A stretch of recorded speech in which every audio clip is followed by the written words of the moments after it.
Google et Facebook au banc des accusés pour tentative de génocide. Une étape importante dans la juridiction du XXIe siècle sera probablement la mise en accusation de multinationales telles que Google, Facebook, Tesla, Alphabet et Neuralink, qui est actuellement en cours devant la Cour fédérale de Californie. Sur le banc des accusés se trouvent également de grands noms comme Mark Zuckerberg, Elon Musk, Sergey Brin, Larry Page et Sundar Pichai. Dans 26 chefs d'accusation, ils sont accusés d'avoir fait un usage abusif de l'intelligence artificielle et de la technologie de téléphonie mobile 5G. Ils sont également accusés de complicité et de soutien au génocide, ainsi qu'au trafic d'organes et d'êtres humains en Chine. Les accusations sont basées sur l'hypothèse que les accusés ont acquis un pouvoir inimaginable sur tous les citoyens du monde par le biais de manipulations avec l'aide de l'intelligence artificielle sans y être légitimés. Ce sont des faits de conspiration, car cet acte d'accusation montre l'énergie criminelle sans scrupules avec laquelle les géants de Google, Facebook et autres veulent asservir et même sélectionner l'humanité.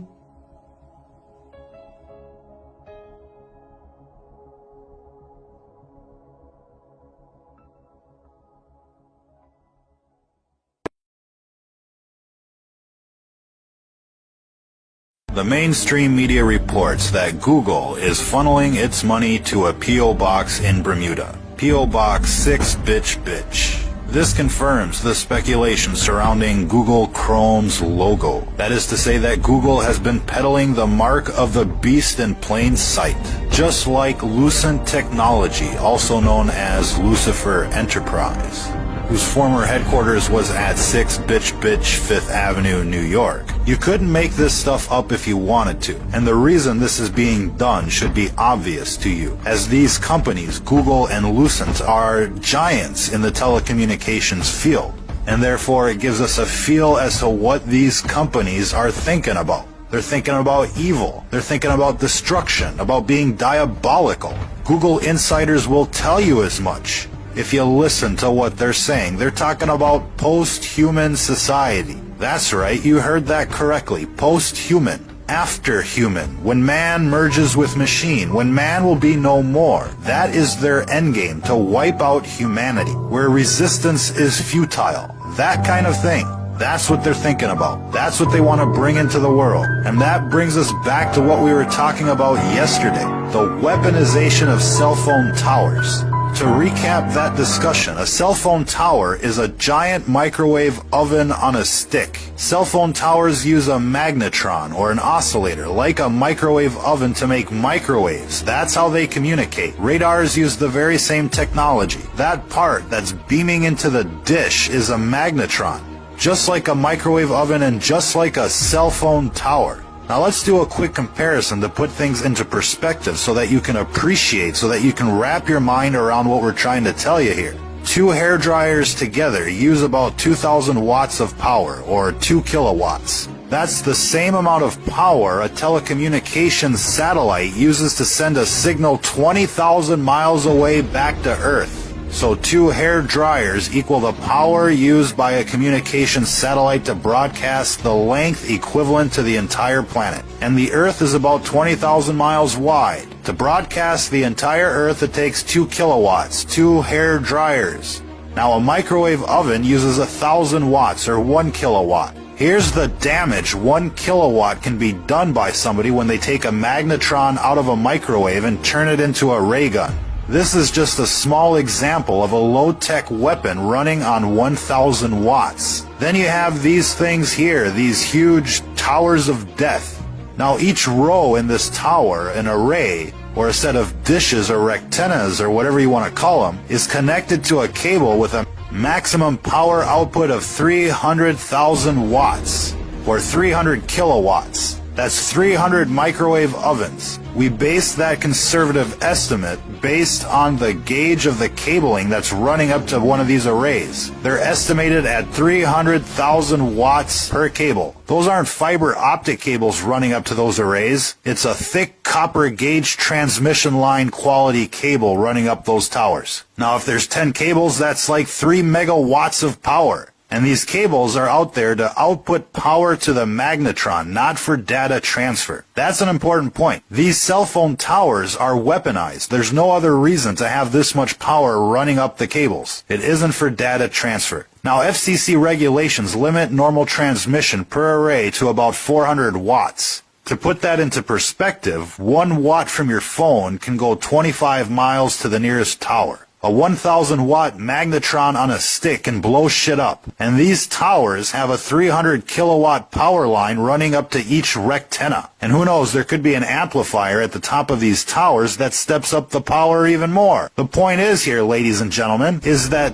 these companies, like Lucent and Google, could turn up the juice at any time and nuke a town. They could nuke the entire country without any warning, without anybody being able to protect themselves. They could cook them like a boiling frog in the middle of the night. This infrastructure is not only in place, it's built up with multiple levels of redundancy. Every big city has thousands of these death towers. And all that needs to happen is for an AI from Google or whoever to come in and nuke everybody at once and take over. Who out there remembers that movie Terminator? Well, Google doesn't have to send a Terminator to every door or launch a nuclear strike. It can just turn on these cell phone towers to maximum and cook everybody within the city limits within an hour. And then just send in the Terminators to mop up the countryside. And if it isn't Google that does it, it can be somebody else, like the real people that brought us 9/11. Or better yet, say we elect somebody that's batshit crazy evil. They could fake a reason to turn on the last line of defense, the anti-foreign invasion, anti-zombie apocalypse defense network.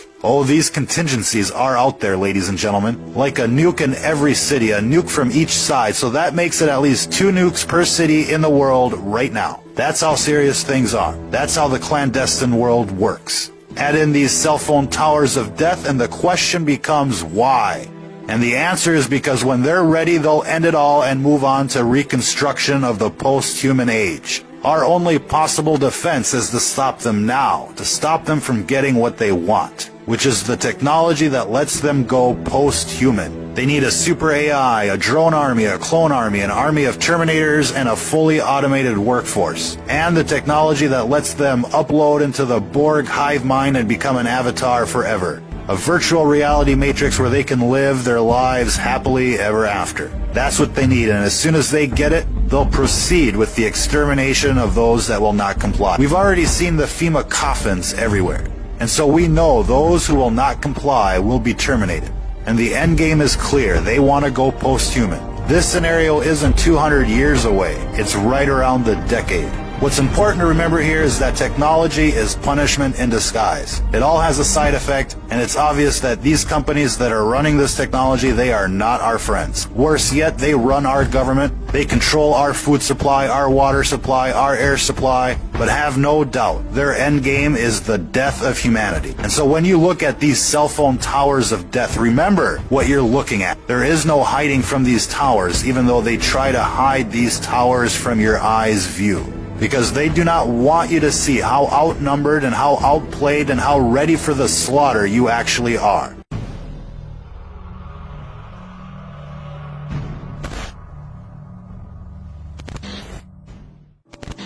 Que vous allez nous faire découvrir, c'est l'homme augmenté. Ah, de quoi s'agit-il? Vous allez nous dire ça en 2 mots, allez. Eh bien, l'homme augmenté, c'est l'utilisation des nanobiotechnologies, des sciences du cerveau, pour augmenter les capacités humaines. Alors il y a un versant sur le corps, c'est l'homme bionique, c'est l'homme rendu immortel, qui est développé notamment par la filiale de Google destinée à euthanasier la mort, qui s'appelle Calico. Et puis il y a le versant spirituel et intellectuel, qui est la neuro-augmentation, c'est-à-dire l'augmentation des capacités intellectuelles par une voie biologique ou par une voie neuroélectronique. Aujourd'hui, la voie la plus importante, c'est la voie neuroélectronique, avec 2 grandes offensives industrielles. La première de Mark Zuckerberg en avril dernier, qui s'est engagé à fournir dès 2019 les premiers prototypes de casques télépathiques pour communiquer d'humain à humain par la pensée, et d'humain à ordinateur et d'ordinateur à humain.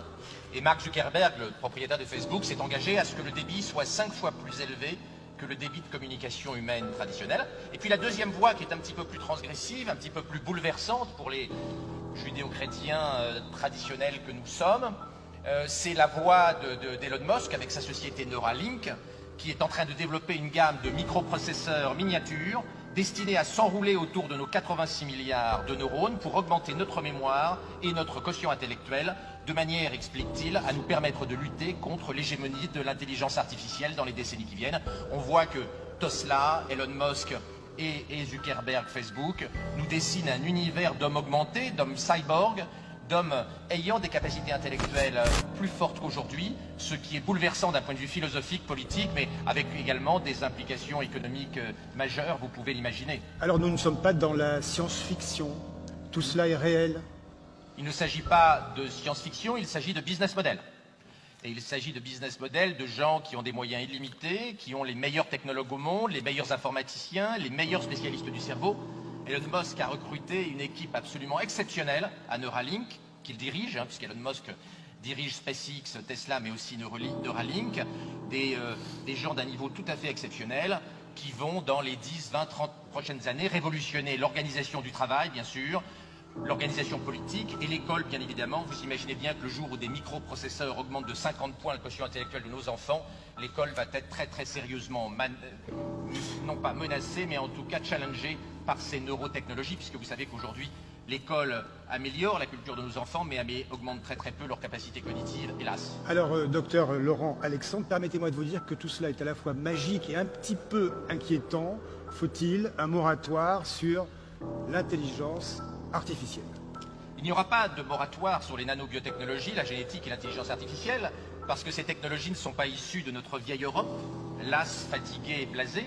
Elles sont issues de la Californie et de la Chine, et vous connaissez le budget militaire dans nos pays européens. Nous ne risquons pas de bombarder la Californie et la Chine pour les empêcher de faire de la génétique et de l'intelligence artificielle. Donc nous allons vivre cette révolution des technologies NBIC, nous allons vivre la révolution des neurotechnologies d'augmentation, et si nous voulions avoir notre mot à dire dans cette immense bataille technologique avec les implications philosophiques et politiques qu'on a vues, il faudrait que nous rattrapions notre retard d'un point de vue technologique et géopolitique, ce que nous ne faisons pas. Donc le tsunami neurotechnologique va arriver, nous allons le subir, il va être riche de beaucoup de promesses. Sa régulation, hélas, si nous n'y prenons pas garde, risque de se faire sur les bords du Pacifique et pas sur les bords de la Seine. Alors pas de régulation, vous dites cela risque d'arriver, quand ça? Alors Elon Musk pour ce qui concerne de la télépathie, Zuckerberg donc, a fixé un objectif en 2019, c'est-à-dire dans 500 jours. Dans 500 jours. Ah, c'est là donc. C'est demain matin. Ouais. Et la technologie d'Elon Musk qui est plus invasive, on peut penser qu'on est entre 2030 et 2040, mais ça va concerner au début de la vie professionnelle les enfants qui sont aujourd'hui en maternelle. C'est donc une révolution technologique et politique et éducative qui va concerner la nouvelle génération. On n'est pas dans la science-fiction, on est dans un choc philosophique et civilisationnel majeur qu'il faut réguler, et vous voyez bien que notre problème, ce n'est pas la technologie galope et nous allons être gavés, saturés de technologie. Notre problème, c'est la politique et la philosophie. Il y a une désynchronisation complète entre notre pouvoir technologique et notre réflexion philosophique et politique. La fabrique philosophique, la fabrique des idées est à l'arrêt, alors que la technologie galope de plus en plus vite depuis les rivages de la Chine jusqu'à la Silicon Valley. Alors, docteur Laurent Alexandre, je vois les regards dans la salle. Tout le monde est surpris et passionné par ce que vous dites. Vous acquiescez, vous approuvez ou vous êtes inquiet? Je ne sais pas. C'est compliqué de faire une sorte de sondage public comme ça, à main levée, je ne sais pas. Est-ce que vous êtes inquiet du propos qui vient d'être tenu? Levez la main ceux qui se disent un peu effrayés. Alors attention, voilà. Voilà, quand même, c'est intéressant. Je tiens à préciser que je ne suis pas le patron fondateur de Neuralink. C'est l'industriel le plus connu au monde qui a lancé, et puis Mark Zuckerberg dans les magazines, Elon Musk qui lance ça. Alors, c'est de notoriété publique. Moi, je ne suis pas un oiseau de mauvais augure et je ne suis pas le fabricant de ces technologies. Je ne suis qu'un expert des conséquences politiques et géopolitiques du tsunami technologique. Docteur Laurent Alexandre, question toute simple, toute bête. L'homme plus intelligent, l'homme augmenté, est-ce qu'il y a aussi un pas vers une recherche de l'immortalité? Est-ce que c'est un autre sujet? Les deux sont liés.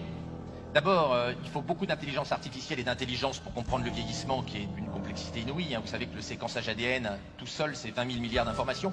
Donc progresser dans la lutte contre le vieillissement, ce que souhaite, je le disais tout à l'heure, Google au travers de sa filiale Calico, dont l'objectif est de tuer la mort, et d'aller vers la mort de la mort dans quelques décennies, cela suppose beaucoup d'intelligence artificielle, et donc nous avons un lien très étroit entre immortalité et intelligence artificielle et neurotechnologie. La mort de la mort suppose un développement massif des technologies d'industrialisation de l'intelligence.